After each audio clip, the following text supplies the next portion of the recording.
How to cook pork chop with smells good and yummy. Una, yan, piprito natin yung pork chop. At ang ilalagay lang natin ay salt and pepper. We just put salt and pepper. And then a little bit of oil. And then let's brown both sides.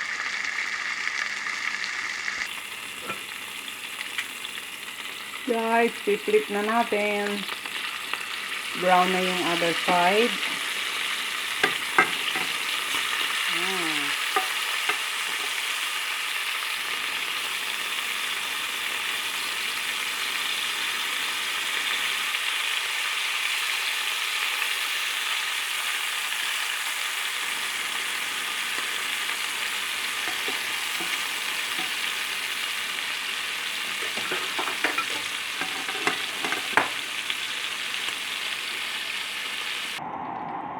Ayan o guys, parehong brown na both sides. Lalagay ko naman para siyang mabango, syempre ang paborito ng lahat.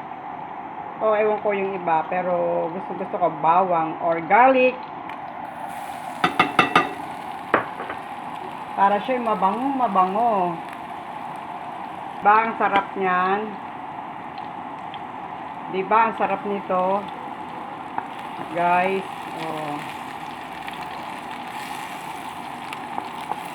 Ba-brown din natin ang bawang.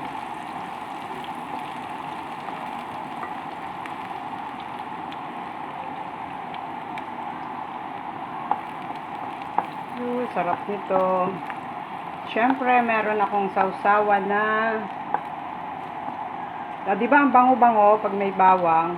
Piprito mo lang to, pork chop mo, lalagyan mo lang ng salt and pepper. Tapos pag maluluto na yung karne mo, lalagay mo na yung bawang para ang bango. Yan. Tapos, merong sausawan na, yan o, yung siling galing sa amin, likuran. Nilagyan ko ng suka, ng bawang, sibuyas, paminta. Yun naman kabila, maliliit. Maliliit naman yun na sili, Thai silon tawagin. Ito malalaki to. Maanghang ito pero medyo manamis-namis siya. So, yun ho yung gagawin kong sausawan. Ayan. So, pwede na itong hanguin. Ayan guys. Luto na ho yung ating pork chop na may ginisang bawang. Siyempre, may kasama yung kanin. At ito yung magiging sausawan.